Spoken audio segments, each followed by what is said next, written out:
Hey guys, what's going on? StormRider36 here, and today we're back with more Overwatch because Overwatch is an amazing game that can be very infuriating, and you'll see why in this video. And I'm playing as Junkrat. Junkrat is a character I actually never touched in the beta. I legitimately have only played him since the game's release, and I like him actually. His playstyle is very good.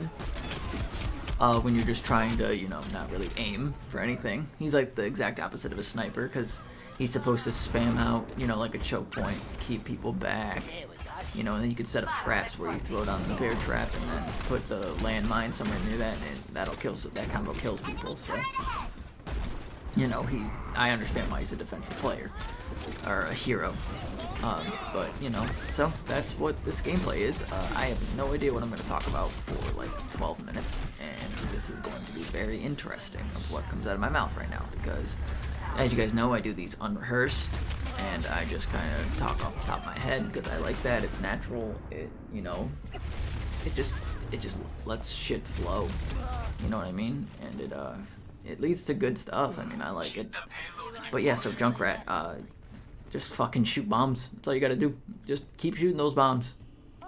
His arcing is a little weird because it's like at first it kind of like has like a loft to it where it's going towards your reticle, and then once it like hits the peak of the reticle, it kind of goes down faster.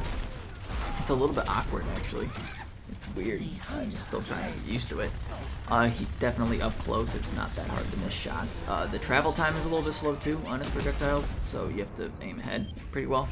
But he does a ton of damage on direct impacts. If you hit somebody directly, they are going to get fucked up. And they're going to get fucked up fast. And that trap is the perfect way to make sure that you can do that, because they're in a trap.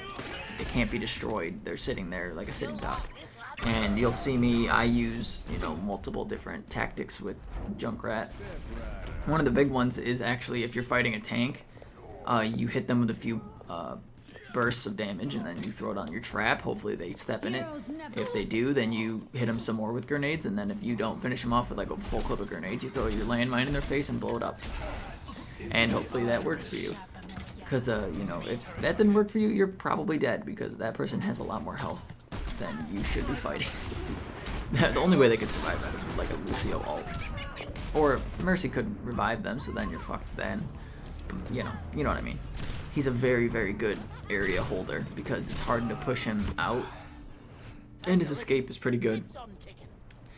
He has that the landmine that he can actually use to jump without damaging himself, so it's pretty good. And he can get out of a lot of situations. He can get into a lot of situations. He can get places that a regular character really shouldn't be able to get. I have hiccups right now, and it fucking sucks. But you know what I mean. He jumps around, and he can like get out of a fight. He could get out of McCree's high noon, because that's really all his mobility is, that landmine. So it's like you either use it to hurt people or you use it as mobility. It does a ton of damage too, which is actually pretty good. So it's actually a viable option. It's a viable decision that you have to make, and I like that because then that raises the skill ceiling. I like having characters that have skill ceilings that you can pass. So Torbjorn, not really. You sit there with a turret, you hit the turret, and that's it. You shoot him sometimes. Put on armor, press Y a couple of times, press your ultimate. Torbjorn doesn't really have like that next level of being good at him, because actually I want to say 75% of his whole damage is an AI controlled aimbot that will fuck up your day if you don't have like a shield or something. So Torbjorn doesn't really have that ceiling to push past. But like Soldier 76, if you can do a combo with Soldier 76 grenades and bullets, you'll pass the skill ceiling of people who just shoot, and then use the grenades sometimes. Bastion actually does have that skill ceiling. I feel like I know it pretty well because I played Bastion a ton in the beta. I play him now. You have to know when to move. So as turret form, you can't just sit in the same spot, because someone can just go Pharah, or they can go Widowmaker, Hanzo, and just fuck up your day, because it takes a little bit for you to move. So you want to get 2 or 3 kills, move your position slightly so they're not looking for you where you are, so you can kill people that are coming for you. It's pretty. So there is a skill ceiling to Bastion, even though he is an easy character to play. And really, what I'm talking about skill ceiling is that Junkrat skill ceiling. If you can do certain things with Junkrat that I'm starting to realize are way better in fights than just shooting your grenades off at people, you surpass the skill ceiling. Because there's the average player can play this character and this is what they do. But then there's the random combinations that, advanced players will test, and if it works, they'll be like, okay, I know how to do this. So, and that comes in a lot with the trap setting, because a lot of people just think of, his landmine is mobility and then damage, but they don't think of it as part of a trap. Like, you can put down the landmine and then put down the trap, and if someone gets caught in that, you blow it up. It hurts everybody around. Like, say there's a Reinhardt that is pushing the front of their team, so they're at the front, he walks through a doorway, steps in your trap, and your landmine's behind the shield, you are going to hurt everybody, not just the Reinhardt. You might even kill the Reinhardt, I don't know. I've only used this trap technique, and it only usually happened on lighter classes.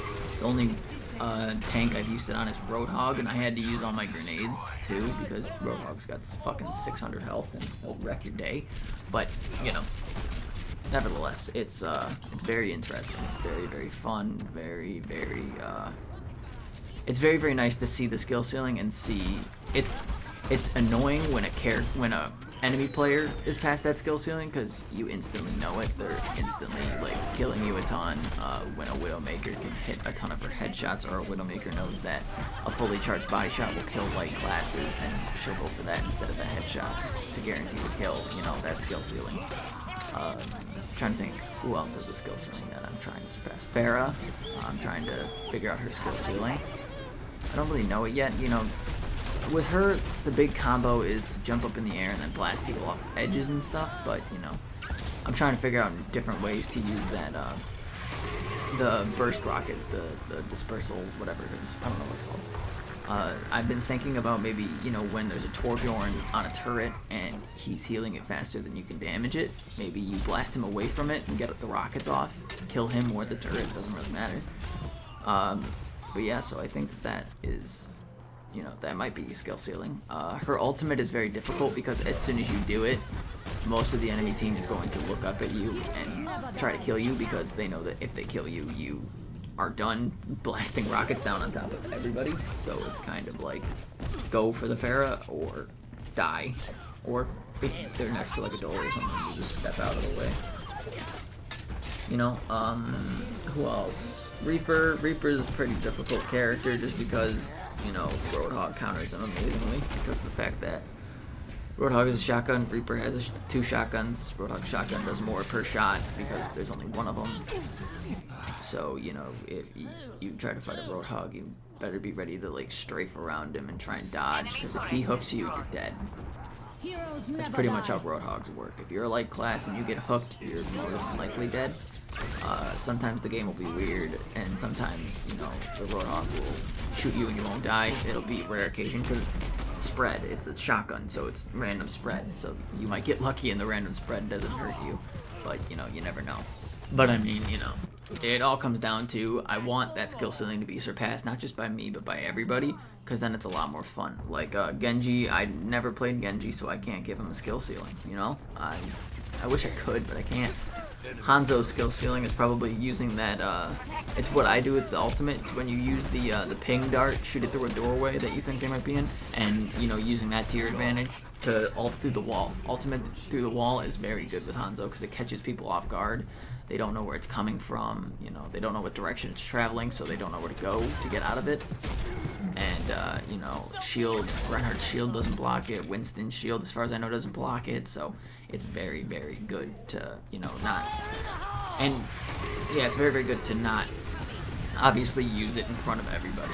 I'm going to finish that thought before I go on to, you can use the ultimate. I have used it to clear a pathway, so, on Temple of Anubis, there's the one pathway straight through the middle to the objective. I have used Hanzo's ultimate to clear that pathway for my team to be able to move up that pathway covered by the dragons, because, it's a good idea. It's a very good path clear. You don't want to be in the middle of those dragons. Nobody does. Except for if you're on the team with it, then you don't really care that they exist. But, it's a good path clear, too. I'm trying to think. Tracer's ultimate. The Tracer ultimate is, her skill ceiling is mobility, really. If you figure out how to stay calm and be mobile in a one-on-one fight, you're gonna pass the skill ceiling and fucking punch through it, because Tracer's burst damage is insane. You can get really close to them and then do a ton of damage, then recall. You have all your health and they don't, so you can just go use your dashes to go right back in and just kill them. And then Tracer's ultimate, the skill ceiling is being able to stick people with it, because really if you don't stick somebody with it, it usually won't kill them unless they're standing right on top of it, which I do actually like, because it makes it a skilled ultimate for a character that, you know, does a ton of damage. McCree has a skill ceiling. Yeah, I don't like McCree. I think the way his character works is a little bit stupid, but you know, it's a way the character works and I have to deal with it. So McCree's obvious combo is flashbang, then just your alt fire, your fan the hammer. If you play Overwatch, you'll know that that's what it's called. And you know, he'll melt pretty much anybody with 400 health or less. So that's always a fun thing to have happen. So, and then his ultimate's just an auto aim. It's kind of annoying, but nonetheless, there's a skill ceiling for every character, even Torbjorn. Torbjorn's is the lowest, I would say, but you know, it's still there. But you know, people can play Torbjorn with a pillow. They can just put the controller up against the pillow, and it'll probably still work. I know it'll work. My friend did it. If you look at the video from yesterday, that's what he was doing when he was Torbjorn. It's great. It's great. You know, I'm only gonna give opinions on the characters I played as and played well as, because there's no point in me giving a review on a character I played like once or a character I haven't even played, because it's not fair to the character and I'm not informed of how the character works. I'm not informed of how the character actually participates in battle with different heroes. You know what I mean? It's all based on that. But you know, I'm trying to think, who else have I played that I think that I think I know the skill ceiling. Zenyatta's all about that Discord orb, pretty much. That's the skill ceiling. If you can Discord orb and then hit those shots, they're done. So that's the only other character I can think of that I know the skill ceiling right now. Lucy, I'm still trying to figure it out. My son can't kill people. I can't stay alive. Whatever. Alright. I want to thank you all so much for watching, because I've been talking for a long time and this actually turned into a good commentary. So thank you all so much for watching. This is Stormrider36, and I'll see you all in the next one.